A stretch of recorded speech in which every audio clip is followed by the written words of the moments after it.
नाज़रीन अस्सलाम वालेकुम। सफ़ा ऑनलाइन के ख़ास प्रोग्राम मुज़ाकरा में आपका इस्तकबाल है।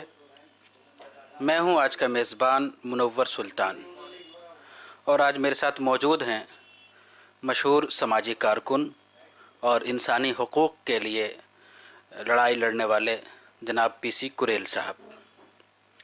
सर, आपका हमारे प्रोग्राम में इस्तकबाल है, वेलकम। सर, आज हम बात करेंगे कि इस वक्त जो ख़ास तौर पे यूपी की सूरत हाल है, एक बिल के नतीजे में एहतजाज शुरू हुआ, ये प्रोटेस्ट आगे बढ़ता रहा और आज जो सूरत हाल है वो किसी भी एतबार से अच्छी नहीं कही जा सकती। तो सर, हम आपसे ये जानना चाहते हैं कि आप सोशल वर्कर हैं, समाज में रहते हैं और जो इस तरह की पोजीशन होती है, सिचुएशन होती है, उसके लिए आप सोचते भी रहते होंगे। तो अभी जो सूरत हाल है, इस वक्त जो कुछ हो रहा है, आप उसको किस नज़र से देखते हैं? नज़र तो साफ है। इस देश में इंसानियत को जो है तोड़ रहे हैं, मानवता को ख़त्म कर रहे हैं, लोगों को पीड़ा पहुंचा रहे हैं और वो लगातार पहले से इस तरह घटनाएं करते चले आए हैं। आज वो ख़ास तौर से मुसलमान को टारगेट किया है कि मुसलमान इस देश से जाए या देश में अगर रहे तो हमारे मुताबिक रहे। वो जिस तरह से मानव गुलामी होती है उस तरह से वो रखना चाहते हैं, दूसरे नंबर का मुसलमान को बनाना चाहते हैं और इसलिए इस तरह की घटनाएं जो पैदा की गई हैं तो जान रहे हैं कि ये बहुत दिन नहीं चल पाएगा, क्योंकि इस देश में जो मुसलमान है वो अकेला नहीं है, क्योंकि इस देश में उसी तरह से दलित और पिछड़ा समाज भी है जो अपने हकों से बहुत दूर है।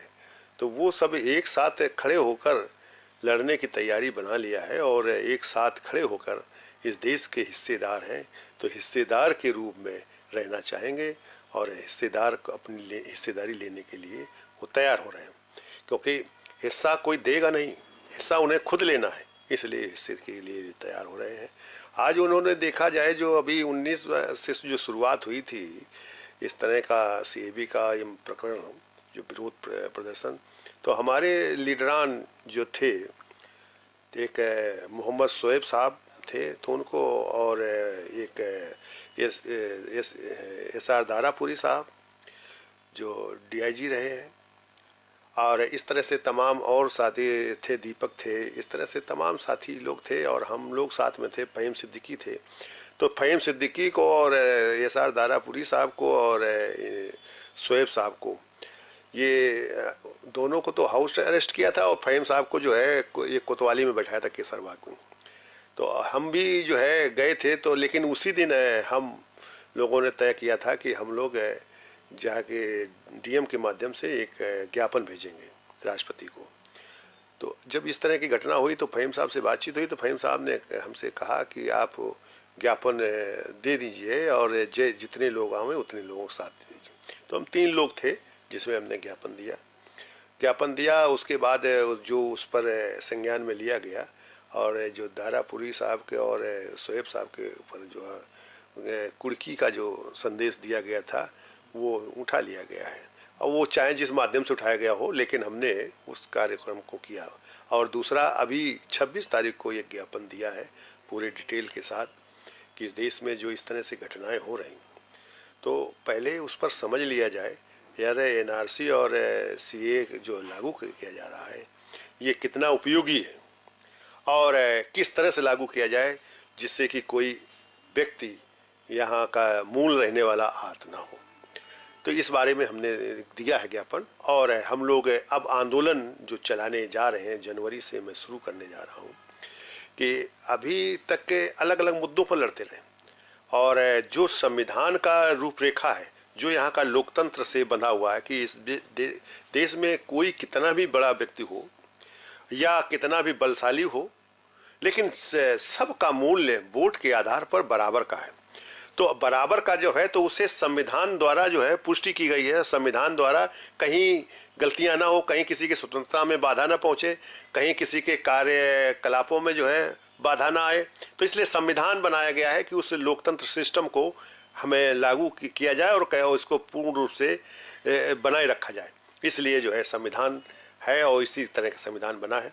लेकिन आज तक जो है हाँ, जो इस देश में जो सेकुलरिज्म सिस्टम था, जिसे लोग सेकुलर कह के उसका लाभ उठाया है, लेकिन आज तक उसके लागू नहीं किया गया है। तो आज हम प्रतिनिधित्व का सवाल खड़ा करेंगे, जो बाबा साहब ने गोलमेज कॉन्फ्रेंस से 1931 में पहले गोलमेज कॉन्फ्रेंस में प्रतिनिधित्व का सवाल उठाया था, जिसके कारण से उन्हें ये मौका मिला।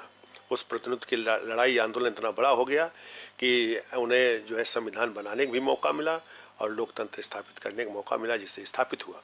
अगर इसे अमल में ला दिया जाए तो ये जो मानव के खिलाफ बार बार घटनाएं करने वाले हैं, ये नहीं कर पाएंगे, क्योंकि फिर उस संविधान के तहत जो प्रशासन को पावर है, जो न्यायालय को पावर है, जो राजसत्ता को पावर है, तो ये अपनी अपनी पावर में, अपनी अपनी ताकत में स्वतंत्र रहें और लोगों के साथ वो व्यवहार करें। आज जो है ये प्रशासन और न्यायालय भी राजसत्ता के अधीन हो जाता है। जैसे अब देखा जाता है जो निर्णय हो रहे हैं, जैसे एक बाबरी मस्जिद का निर्णय हुआ, तो उस पर निर्णय जो देखा गया कि जो वो बोल रहे हैं, जो पुष्टि कर रहे हैं मस्जिद की कि हाँ मस्जिद थी, बनी थी, वो मंदिर तोड़ के नहीं बनाई गई थी, लेकिन निर्णय दे रहे हैं मंदिर के लिए। कहा था अगर किसी को इसमें कुछ गलत लग रहा हो तो इस पर रिव्यू पिटीशन डालें। तो रिव्यू पिटीशन हमने भी डाली थी, और जबकि मैं हिंदू नहीं हूँ न मुसलमान हूँ, मैं बौद्ध हूँ, लेकिन हमें दिखाई दिया था कि संविधान पर चोट पहुँच रही है, इसलिए हमने इस रिव्यू पिटीशन को डाला था। वो भी हमारा अदर मुस्लिम एडवोकेट भी थे, हमारा जो है कबीर दीक्षित थे, लेकिन उस इतना अच्छा बनने के बाद भी उस पर कोई बहस नहीं हुई, कोई बात नहीं की गई, सबको एक साथ खारिज कर दिया। तो इस तरह की जहाँ प्रवृत्ति बन गई हो तो फिर बड़ा दिक्कत होती है। और सो लड़ाई तो वही है जैसे आज़ादी के पहले की लड़ाई थी, जो भी एक देश की विकृति सामाजिक व्यवस्था की लड़ाई थी, जो बाबा साहब ने लड़े। तो आज हम सब की ज़रूरत है कि हम सब लोग अपने हकों के लिए लड़ें, आज अपने हकों के लिए लड़ें और देश के हर समाज, हर व्यक्ति के हक के लिए लड़ें। वो उसकी जो है न्यूनतम एक बेस हो जहाँ से टैलेंट की पहचान की जाए। आज न्यूनतम बेस बनाया जाए कि जैसे अंतिम व्यक्ति चपरासी को माना गया, तो इतना लोगों को काम दिया जाए कि इतना धन कमा ले जिससे कि उसकी रोटी चल सके।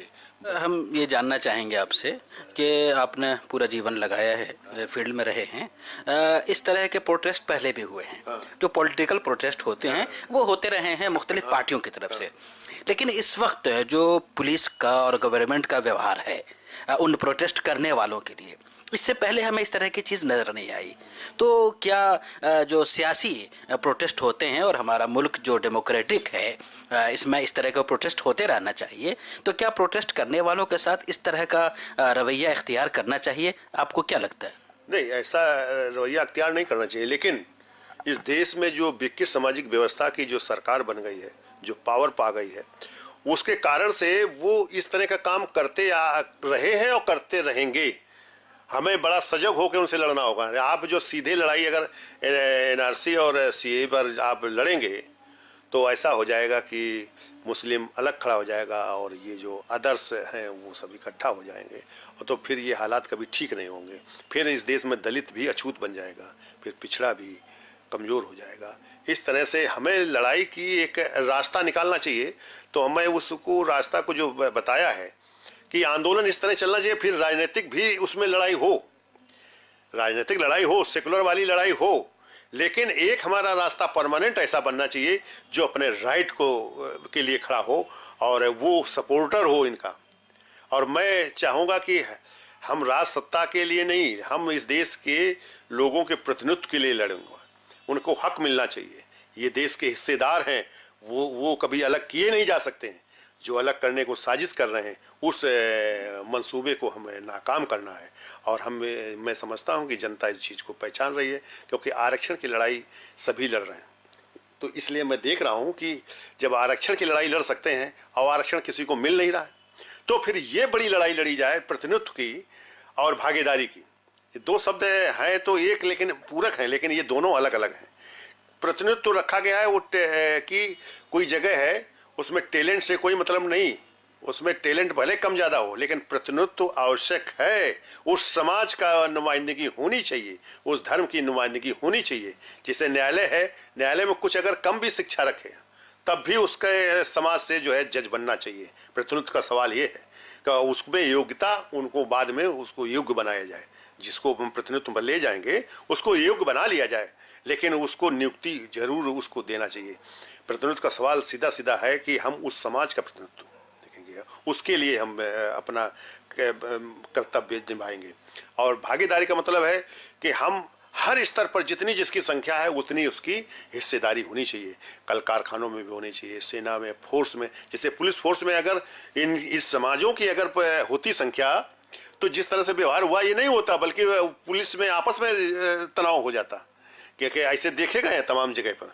और चूंकि वो समाज के ऊपर जब होता है तो ये सभी को दर्द होता है। और ये लोगों में ये चीज़ संविधान की उनके अंदर नहीं खुशबू लगी है, या संविधान को मानते नहीं है। वो इस देश को विषमता बनाए रखना चाहते हैं, इसलिए वो लड़ाई बड़ी कठिन हो जा रही है। उस लड़ाई कठिन को हमें सरल करने के लिए हमें प्रतिनिधित्व के सवाल को उठाना चाहिए, जिससे कि वो भी समाज, जो समाज इनको दबाने पर लगा है, वो भी एहसास करे कि नहीं, हाँ यार, ये प्रतिनिधित्व तो हमारा भी होना चाहिए, हमारा भी समाज कमज़ोर हुआ है। क्योंकि आज उन समाज में भी तमाम कमजोरी आई है। और हमें विकृत सामाजिक व्यवस्था का मतलब ये है कि हमारा मनवाद से हटके विकृत सामाजिक व्यवस्था पर आए हैं, कि वो हर समाज से कुछ लोग ऐसे विकृत हो गए हैं जो अपने आप को बचाने के लिए उसमें इकट्ठा एक गोल बना लिया है। तो उसको डिमोलिश करने के लिए जो हमारे समाज से गया है, तो उसके भी खिलाफ हमें लड़ना होगा। इस तरह का है ये। हमें प्रतिनिधित्व की लड़ाई हमें लड़नी होगी। हमें जो भी इसका विरोधी है उसके खिलाफ हमें संघर्ष करना होगा। हमें युद्ध नहीं करना है, लेकिन अब वैचारिक संघर्ष करना है और उसे विचारों में फेल करना है। हम विचारों की एक बड़ी ताकत बना दें, जिससे कि इस देश में हमारी सत्ता में हमारी भागीदारी हो जाए। सर, अभी जो हम अगर हम मीडिया की बात करें, जो प्रिंट मीडिया है, इसमें जो रिपोर्टें आ रही हैं कि कई हज़ार लोग पूरे यूपी से गिरफ्तार हो चुके हैं, अरेस्ट हो चुके हैं, जेलों में हैं, और जेलों में उसके साथ क्या सलूक हो रहा नहीं मालूम, अभी उसकी खबरें नहीं आ रही हैं। तो जो इस तरह की और लोगों के नोटिस दिया जा रहा है, इस तरह की जो चीज़ें हो रही हैं, तो इस पर आप क्या कहना चाहिए? देखिए, जो तमाम लोग पकड़े गए, अरेस्ट किए गए, उनके लिए जो है हम लोग उनकी लिस्टें ले रहा हूँ, उनके नाम पते ले रहा हूँ, और उनके साथ जो है एक वकीलों का एक फोरम बनाया जा रहा है और बन चुका है। तो तमाम कार्रवाई शुरू हो गई है करने के लिए। तो हम उनके लिए उनकी जमानत कराएंगे और उनके साथ जो नाइंसाफ़ी गई उसको लड़ेंगे, और हम लोग मिलकर सब लोग लड़ेंगे। ये हम लोग बनाए। इस तरह नहीं हो सकता है कि मतलब गिरफ्तारी आइंदा ना हो, इसके लिए कोई कोशिश हो?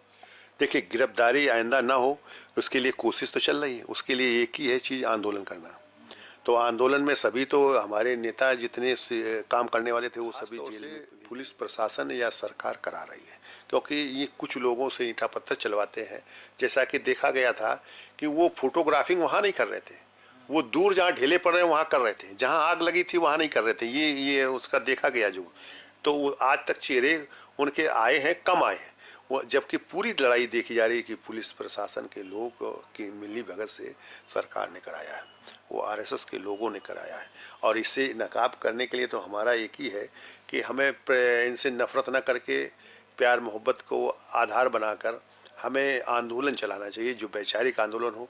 क्योंकि खून खराबे से, जंग से हम लोग जीत नहीं पाएंगे। हाँ, ये जरूर है कि उनका जवाब देने के लिए हमें फुकटर आंदोलन होते रहें, जिससे कि उनको भी ये दहशत रहे कि नहीं, हमारे साथ भी ये हो सकता है। सर, आप किस बेस पे कह रहे हैं कि मतलब आरएसएस के लोग थे या गवर्नमेंट ने कराया? तो इसके क्या प्रूफ है? कई जगह देखी गई, जैसे जामिया मिलिया में जो हुआ था उसमें तो साफ स्पष्ट दिखाई दिया, उसमें क्लिप में आया कि आरएसएस का है, और वही लोगों को तो भेजा बनाया हुआ। और उसमें पुलिस के जो है भेष में रहकर जो आम लोग, जो वो केवल आरएसएस के हो सकते हैं वही लोग कर सकते हैं, या एबीपी वाले या विद्यार्थी परिषद वाले हो सकते हैं, या इसके अलावा कोई कर नहीं सकता इस तरह का काम। और जो यहाँ मीटे चलाते हुए जो देखे गए, उसमें भी जो है आम पब्लिक से तो मान लो हैं, लेकिन आम पब्लिक कहा जा सकता है, लेकिन आम पब्लिक नहीं, इसी तरह के लोग कर सकते हैं, दूसरा कोई कर नहीं सकता। उनकी जांच होनी चाहिए ना। हम आरोप लगाते हैं तो इसकी जांच होनी चाहिए ना, जांच हो तब सही पता चलेगा ना। और लेकिन जांच करने वाले भी वही लोग हैं, तो ये भी है समस्या। लेकिन हम उस पर नहीं जाते हैं, उसको थोड़ा सा हम नीचे लाते हैं कि हम अपने वैचारिक ढंग से इस आंदोलन को करते रहेंगे, हम इसको बैठने नहीं देंगे। सर, आप बार बार आंदोलन का जिक्र कर रहे हैं, लड़ाई का जिक्र कर रहे हैं। नहीं, लड़ाई का जिक्र मतलब आंदोलन का जिक्र कर रहे हैं, तो सर आंदोलन आप किस तरह चलाएंगे? जो लोग हैं, जो सीनियर लोग हैं, वो जेलों में हैं, और जो आम जनता है उसमें एक खौफ है इस वक्त, वो रोड पे आना नहीं चाहते हैं, निकलना नहीं चाहते हैं। ऐसे में ये आंदोलन किस तरह होगा? देखिए, हम आंदोलन उस तरह का नहीं करेंगे। हम आंदोलन एक छिपाकर उनके राइट की बात उठाएंगे, बस जो उनके हक की बात है कि उनको जो है उनकी संख्या अनुपात में उनको भागीदारी देनी चाहिए। वो देश के हिस्सेदार हैं। आप एनआरसी और सीए जो है लाए हो तो इसको एक लोगों के हित में लाइए, लोगों की जो है रजिस्टर्ड करिए। तो लेकिन उसके जितने कागज मांगे जा रहे हैं ये पहले ना मांगिए, और ये कम से कम उसकी जमीन और उसको खुद प्रूव करिए। अगर कोई संदिग्ध दिखाई देता है तो वो धर्म पर न ले जाइए, वो आम कोई व्यक्ति अगर है किसी भी उसका हो तो उससे पूछताछ करिए। और रही बात है, जब आपने कहा कि नहीं, अगर हम यहाँ जो रह रहा है जिसके पास मकान है और खेत है, ये सब चीज़ें सुविधाएं हैं, तो उसको तो हम नहीं छेड़ेंगे या हम लोगों के साथ बराबर का व्यवहार करेंगे, तो फिर वो दिखाई देना चाहिए ना। आप मुसलमान को टारगेट कर, जैसे अभी असम में जो है आपने जो है डिटेंशन सेंटर में जो बंद कर रखा है और उनके साथ जो सलूक हो रहा है ये ठीक नहीं है, ये मानवता के खिलाफ है। और हमें डर तो सबसे बड़ा वही देख के लग रहा है कि उनके मकान को सब सीज कर दिया और उसको बंद कर दिया। आखिर वो उसका मकान था तो उसको रहने देते, उसकी पड़ताल करते ना। और पड़ताल करके जब आपने समय दिया है कि नहीं 5 साल तक अगर ये यहाँ से पहले अगर रह रहा है, कुछ समय दिया है 5 साल या 10 साल, तो उस समय तक का अगर पहले का वो है तो इसको यहाँ का आप बनिए, मानिए ना। दूसरी बात, हम तो चाहते, हमारा जो चाहना है कि यहाँ जो रह रहा है, जो आया है और जिसके मकान घर जो परिवार की तरह यहाँ भारत की तरह रह रहा है, भारत का वारिस बन के, तो उनको पूर्ण सबको जो है यहाँ का नागरिक बनाना चाहिए।